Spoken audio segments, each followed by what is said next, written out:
Olá, irmãos! Dando continuidade ao estudo da carta aos Gálatas, estudaremos e finalizaremos hoje o capítulo 2. Antes de iniciarmos o estudo, aqueles que ainda não se inscreveram no canal, vá lá, se inscreva, é fácil. Se gostar, dê um like. E também toque no sino das notificações para que você possa receber novos vídeos, ok? No estudo anterior, nós vimos que o apóstolo Paulo, em conversa com os apóstolos lá em Jerusalém, os apóstolos Pedro, João e Tiago, o apóstolo João conversa a respeito da circuncisão, que os não-gentios bastaria aceitar, a crer no Senhor Jesus Cristo, se arrependesse dos seus pecados e confessar o Senhor Jesus Cristo como seu único Senhor e Salvador, é através da fé que leva à salvação. E que os não-judeus, os gentios, eles não precisavam participar de cerimoniais dos judeus, porque os judeus tinham a lei, e nessa lei dos judeus tinha muita cerimônia. Tinha a questão de circuncidar, porque essa aliança que foi feita com Abraão, com os judeus, e que a salvação em Cristo Jesus, nós que somos não-judeus, nós não precisamos passar pela circuncisão, não precisamos passar por praticar leis judaicas, porque a salvação é gratuita. Nós não devemos praticar essas coisas. E aqui no capítulo, na continuação do capítulo 2, vai continuar a conversa e o apóstolo Paulo depois retorna aos gentios na região de Antioquia, na Síria, e lá ele vai encontrar com o apóstolo Pedro. E o apóstolo Pedro passa um período nessa região convivendo harmoniosamente com os não-judeus. Lá ele comia, bebia, fazia todas as reuniões sem ter o cerimonial judaico. Acontece que quando chega de Jerusalém alguns discípulos, e quando Pedro vê esses discípulos, o Pedro ele vai modificar a forma de viver. Ele vai querer afastar-se dos não-judeus. E é nisso que o apóstolo Paulo vai exortar, vai conversar. Ei, o que é que você está fazendo? Por que você está sendo hipócrita agora, Pedro? Porque você, antes dos judeus cristãos chegarem aqui, você convivia com os não-judeus, se alimentava com eles, e agora você se afastou por causa dos cristãos judeus que vieram de Jerusalém? Não é assim, não. Você está praticando coisas que não são previstas no Evangelho. Você está praticando algo que não fortalece a fé em Cristo. E é nessa conversa que a gente vai ver aqui que vamos ver que a salvação é exclusiva em Jesus Cristo, que não necessitamos de fazer algo a mais, até porque o que a gente fizer, a nossa carne, ela não produz frutos. As nossas obras, elas são más, a não ser que nós estamos em Cristo Jesus, para que as obras de Cristo possam ser manifestadas. E aqui a gente vai ver que há essa exortação, e a gente vai ver que muitas também, nos dias de hoje, pessoas procuram praticar um evangelho, procuram dizer que são de Cristo, mas na presença de estranhos, a presença de pessoas que não são cristãs, essas pessoas elas procuram fazer igual Pedro naquela época, ou seja, tentar fazer algo diferente do que ele praticava antes, que o cristão ele tem que ser autêntico, o cristão ele tem que procurar andar de acordo com os ensinos de Jesus Cristo. Não é porque você está com uma pessoa que não é cristão que você vai mudar o seu modo de viver. A gente tem que viver de acordo com a luz, de acordo com Cristo, independente do local, independente com as pessoas que nós estamos. E é isso que o apóstolo Paulo está orientando aqui os discípulos, e também orienta para nós, para que possamos viver sem a hipocrisia, mas sim com a humildade do Senhor Jesus Cristo. Versículo 11. É chegado Pedro a Antioquia. O apóstolo Paulo diz: enfrentei-o cara a cara, porque sua atitude era condenável. porque antes que alguns tivessem chegado da parte de Tiago, ele comia com os gentios. Mas depois que chegaram, foi se retirando e se apartou deles, temendo os que eram da circuncisão. Da circuncisão são os judeus. E os outros judeus também foram hipócritas, de maneira que até Barnabé se deixou levar pela sua dissimulação. Quando, porém, vi que não andavam corretamente, conforme a verdade do Evangelho, disse a Pedro na presença de todos: se tu, Pedro, sendo judeu, vives como os gentios e não como judeu, por que obrigas os gentios a viver como judeus? Nós que somos judeus por natureza e não pecadores dentre os gentios, sabemos que o homem não é justificado pelas obras da lei, mas pela fé em Jesus Cristo. Pela fé em Jesus Cristo, também temos crido em Cristo Jesus para sermos justificados pela fé e não pelas obras da lei. Ninguém, pelas obras da lei, será justificado. Se nós, que procuramos ser justificados em Cristo, fomos nós mesmos também achados pecadores, é Cristo ministro do pecado? De maneira nenhuma. Se torno a edificar aquilo que destruí, constituo-me a mim mesmo transgressor. Pois eu, pela lei, estou morto para a lei, a fim de viver para Deus. Estou crucificado com Cristo, e já não vivo eu, mas Cristo vive em mim.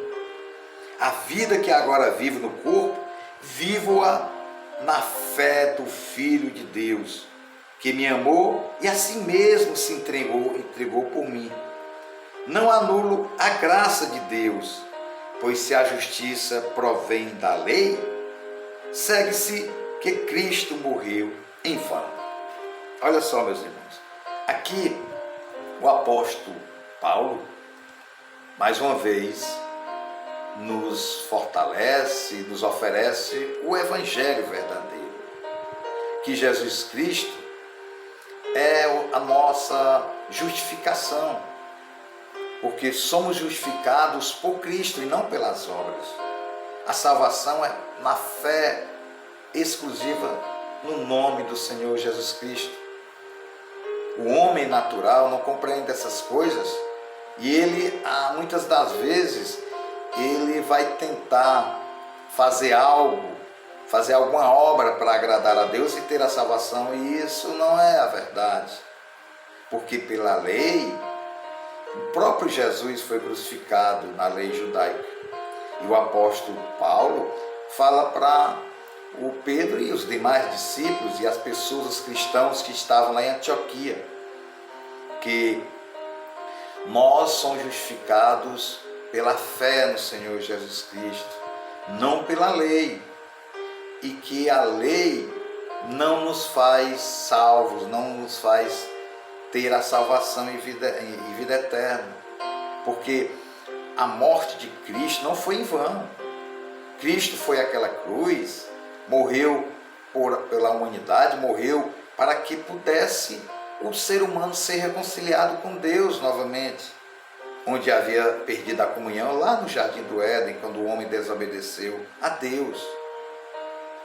E com Cristo Jesus, que veio a esse mundo, o Deus que se encarnou, desceu dos céus, chegou aqui na terra e aqui se humilhou, se esvaziou de si mesmo, do seu trono, para ser homem, sem pecado. E aqui ele nos trouxe as boas obras do Evangelho, aquilo que devemos seguir, que o próprio Deus se fez presente entre nós. Jesus Cristo é a revelação. E não cerimoniais judaicos, não pela lei, porque a própria lei judaica, ela condenou Jesus Cristo à morte de cruz. Uma profecia já previa que Jesus viria a esse mundo, iria ser rejeitado pelos judeus, mas que os não-judeus iriam aceitá-lo, e que Jesus é o Messias prometido, é o Filho de Deus, que veio a esse mundo para nos dar vida, vida em abundância, e que Ele derramou todo o seu sangue naquela cruz, recebeu todos os nossos pecados naquela cruz, para que o seu sacrifício pudesse ser agradável a Deus, porque a salvação tem que ser um sacrifício de um justo, e esse justo só mesmo Jesus Cristo, o Filho de Deus. E quando nós cremos na promessa de Deus, nós cremos na obra salvadora de Jesus Cristo, nós somos selados pelo poder do Espírito Santo, é pela fé. A fé que gera em nós o poder sobrenatural, porque Deus faz habitar em nós o Espírito Santo de Deus para transformar os nossos corações, porque nós somos selados pelo poder do Espírito Santo quando confessamos o Senhor Jesus como nosso único Senhor e Salvador, quando cremos que Ele veio a esse mundo, que Ele é o Messias prometido, que Ele morreu naquela cruz, não foi em vão, e que Deus o ressuscitou no terceiro dia, e que hoje Ele vive à destra do Pai. Essa é a verdadeira fé salvítica, não a fé de homens, que os homens, o homem natural, ele acha que ele pode fazer alguma coisa para agradar a divindade, e não. Por nossas obras em si mesmo, as obras da carne, ninguém vai conseguir agradar a Deus, a não ser quando somos selados pelo Espírito Santo, quando colocamos a fé em Jesus Cristo, quando nos arrependemos dos nossos pecados para que tenhamos uma nova vida. É um novo nascimento. Você nascer de novo e ter uma salvação através do batismo espiritual que Deus nos sela pelo poder do Espírito Santo. E aqui o apóstolo Paulo fala para os irmãos que estão lá que tem que viver uma vida de santificação com os gentios, tem que deixar de lado a lei e sim a graça, porque sois salvos mediante a fé, e isso é dom de Deus, não por obras para que ninguém se glorie. Está lá em Efésios. O apóstolo Paulo relata que a salvação, que é exclusiva em Cristo Jesus. A gente vê que muitas das pessoas que acham que são cristãs, e na verdade não são, porque ainda se prendem às obras humanas, se prendem a adorar deuses humanos, e na verdade a adoração é exclusiva a Cristo Jesus. É o único que é digno de louvor, é o único que é digno de glória. Tudo é feito para Ele, tudo foi feito por Ele e para Ele são todas as coisas, é o que diz a palavra de Deus. Portanto, meus irmãos, não vamos procurar encontrar deuses humanos para conseguirmos a salvação. Não vamos procurar achar que praticamos cerimoniais religiosos, que isso vai agradar a Deus e trazer a religião. Não. A salvação é gratuita, é a transformação, é dom gratuito de Deus e vida eterna, vida em abundância. Porque Jesus diz: eu sou o caminho, a verdade e a vida. Ninguém vem ao Pai senão por mim. Não existe outro caminho. Se você ainda acha que pode agradar a Deus fazendo coisas da carne, tentando agradar de uma forma ou de outra, esqueça. Você não está no caminho de Deus, você está no caminho errado. E que nesse mundo a gente vai encontrar pessoas tentando fazer algo diferente do Evangelho e acha que aquilo ali é correto. Não é. Não vamos fazer aquilo que desagrada a Deus, porque nós somos justificados em Cristo Jesus, a fé no Filho de Deus. Amém? Querido Deus, nós te agradecemos pela tua palavra, Pai, te pedimos que o teu Santo Espírito possa estar se manifestando nas nossas vidas, que o Espírito Santo de Deus possa estar nos transformando, ó Pai, para que nós compreendamos a salvação que é em Cristo Jesus, para que nós compreendamos que nós mesmos não fazemos nada que possa agradar a Deus, a não ser que estamos em Cristo Jesus, a não ser que nós nos humilhemos, nos esvaziemos de nós mesmos, para que podemos receber o dom gratuito, a graça, a salvação em Cristo Jesus. que nós não podemos crer, acreditar em pessoas, ó Pai, que trazem um evangelho diferente do que está nas Escrituras, de que você tem que fazer isso, você tem que fazer aquilo, Pai. Te pedimos que essas pessoas que ainda não compreendem o evangelho, que o Senhor possa estar tocando nos seus corações para que eles possam ir no evangelho, ir na palavra de Deus, para que eles possam ser transformados pelo poder do Espírito Santo, reconhecer que Cristo é o Messias, que Cristo é o Salvador do mundo, que Cristo esteve nesse mundo e que Ele morreu por nossos pecados sem ter nenhum pecado, mas recebeu os nossos pecados para que pudesse ser sacrifício vivo, e que Ele morreu e que ressuscitou no terceiro dia, que hoje vive à destra do Pai. Que toque nos corações para que as pessoas possam crer a fé no Filho de Deus. É isso que nós te pedimos e agradecemos em nome de Jesus. Amém.